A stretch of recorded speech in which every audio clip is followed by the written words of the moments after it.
بسم اللہ الرحمن الرحیم۔ دنیا میں زندہ شخص کو عذاب قبر۔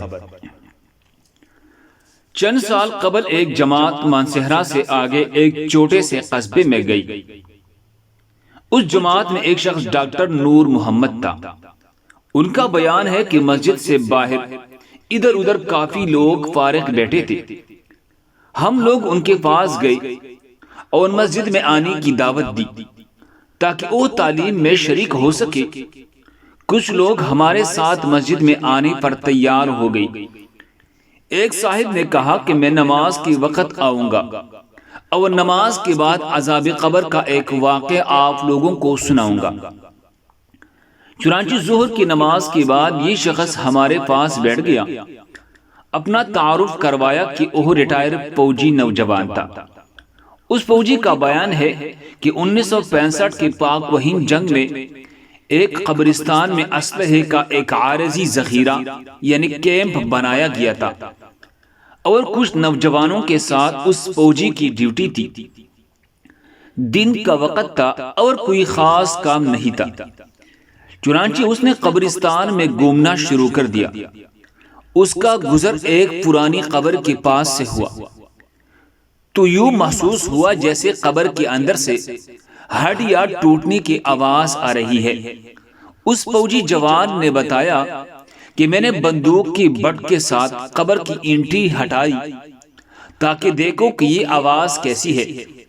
جیسے جیسے میں نے مٹی ہٹاتا گیا آواز اور تیز ہوتی گئی اور میرے دلچسپی اور خوف بھی بڑھتا گیا۔ دن کا وقت تھا، روشنی خوب پھیلی ہوئی تھی۔ کیا دیکھتا ہوں کہ قبر کے اندر انسانی ہڈیوں کا ڈھانچہ پڑا ہوا ہے اور اس پر چوہے کی شکل کا ایک جانور بیٹھا ہوا ہے، اور جب وہ منہ اس ڈھانچے پر مارتا ہے تو سارا ڈھانچہ اکھڑ جاتا ہے اور ہڈیوں کی ٹوٹنے اور چیخنے کی آواز آتی ہے۔ میرے سامنے اس جانور نے 3 مرتبہ اپنا منہ ہڈی پر مارا۔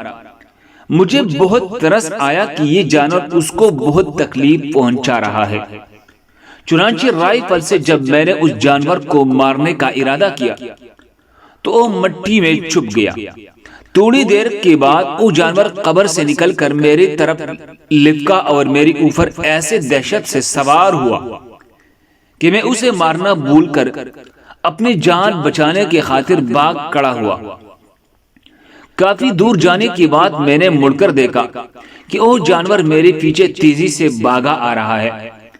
قریب ہی پانی کا ایک گڑھا تھا۔ اس جانور سے بچنے کے لیے میں اس جوہڑ یعنی گڑھے میں داخل ہو گیا۔ میں نے پیچھے مڑ کر دیکھا کہ جانور جوہڑ کی کنارے پر آ کر رک گیا اور قدر توقف کے بعد اس نے اپنا منہ پانی میں ڈال دیا۔ یک دم پانی کھولنے لگا۔ میں بھاگ کر جوہڑ سے نکلا۔ میرے ٹانگیں جل رہی تھی، بہت جل سرخ ہو چکی تھی اور ابلے جلے ہوئی پانی والی پھوڑے بھی پڑ چکے تھے۔ درد کی شدت سے میرا چلنا محال تھا۔ میں نے اپنے ساتھیوں کو آواز دی تو جب میں نے پیچھے مڑ کر دیکھا تو کچھ نہ تھا بلکہ وہ جانور غائب ہو چکا تھا۔ چنانچہ مجھے ایبٹ آباد کے ہسپتال میں داخل کروایا گیا اور پھر وہاں سے راول پنڈی کی بڑی فوجی ہسپتال میں منتقل کر دیا گیا۔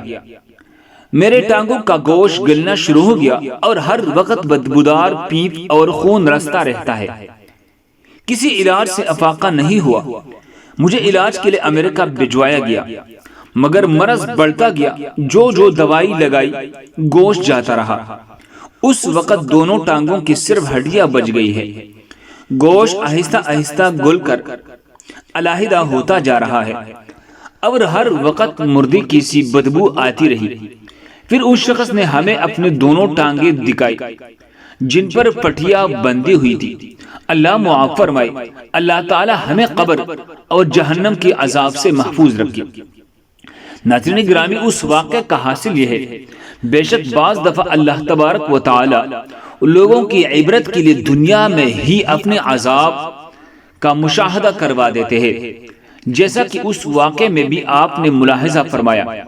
اللہ تعالی ہمیں اعمال صالحہ میں لگنے کی توفیق عطا فرمائے۔ آمین یا رب العالمین۔